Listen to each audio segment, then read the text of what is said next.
I'm also aware of the fact that I have a literal dog poo on my head right now.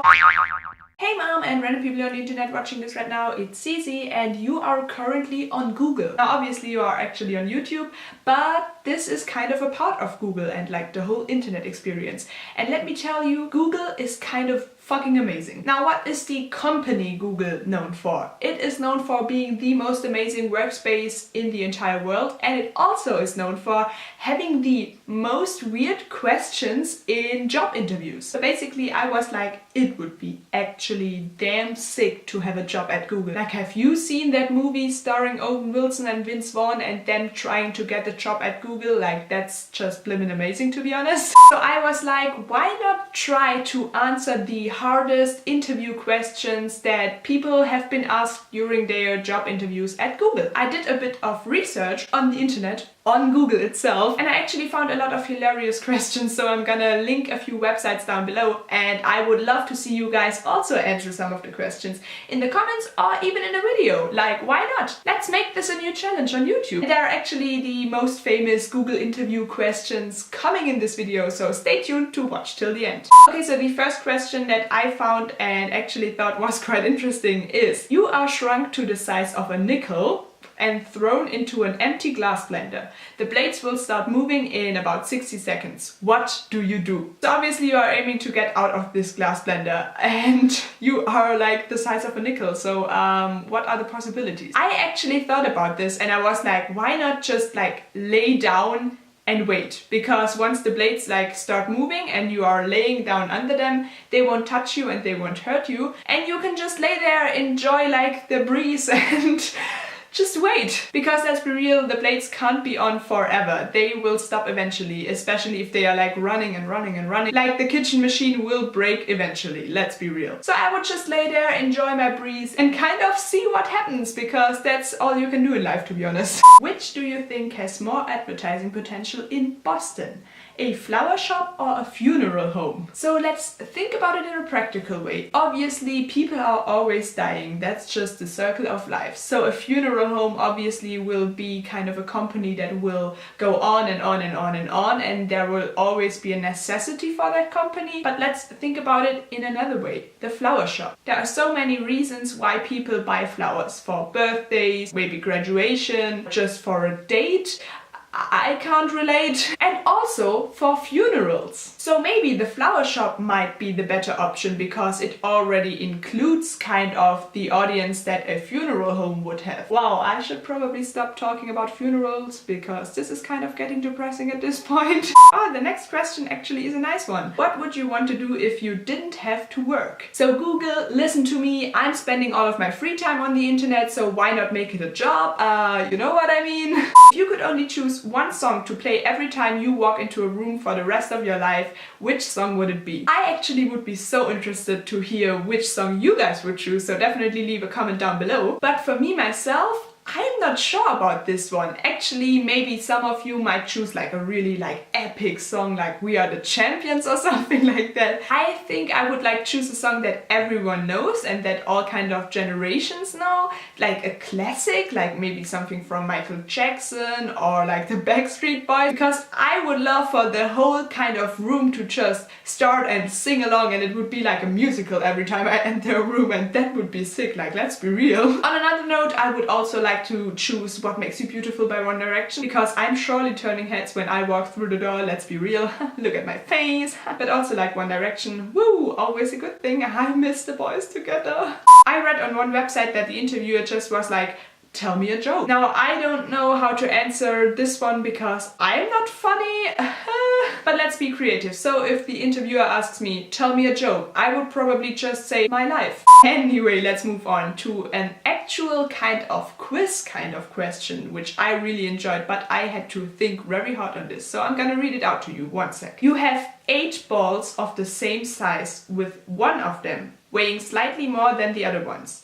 With a balance and only 2 allowed weighings, how do you find that ball? I kind of love those questions, like the tricky ones where you have to really think about it and it kind of drives you crazy, but there's actually a solution for this. I actually had a really long think myself and I think I got the right solution.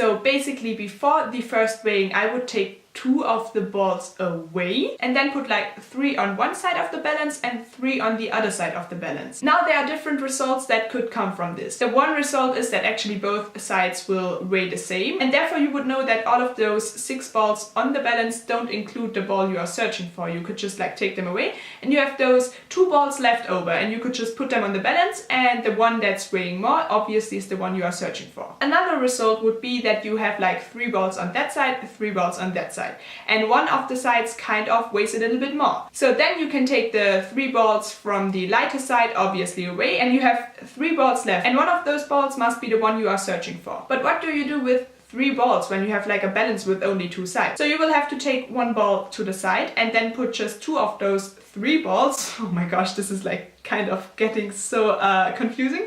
You take 2 of those 3 balls and put them on the balance, like 1 on each side, and one of those sides might weigh a little bit more and therefore is the ball you were searching for. Or both sides actually weigh the same, but then you know that the ball you just took away from those 3 balls, do you know what I mean, actually is the ball you were searching for and is weighing a little bit more than all the other balls. So in conclusion, you either way need just 2 weighings to find the ball you were looking for. If you get what I mean. This was a tricky question, but I kind of found a solution for it and I'm kind of proud of myself. Google, please hire me.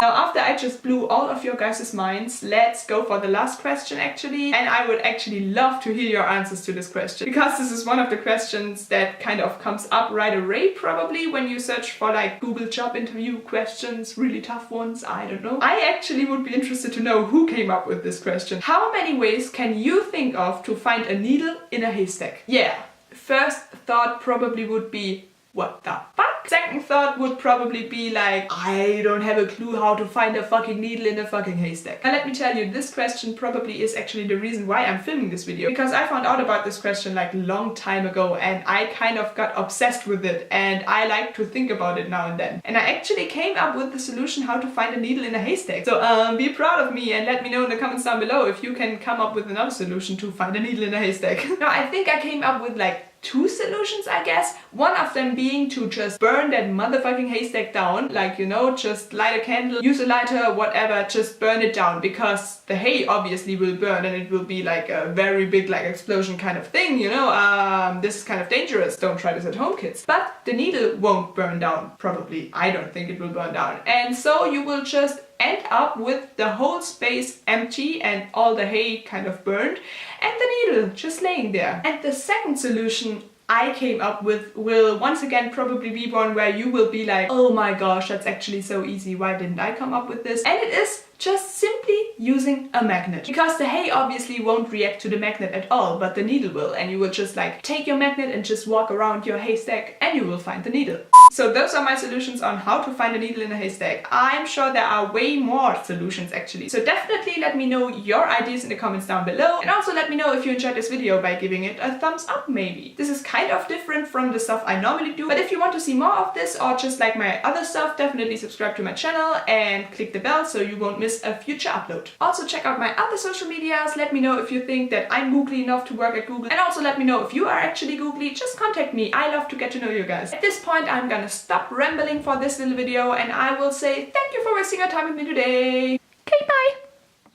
The day you guys are watching this would be my dad's birthday, and in December it will be 7 years since he passed. My dad was not the usual dad. He was a musician, diagnosed with cancer and died I think like 2 or 3 months later. Hey Dad, I know you're watching. I just hope he had the best life and I just hope that I maybe helped with that.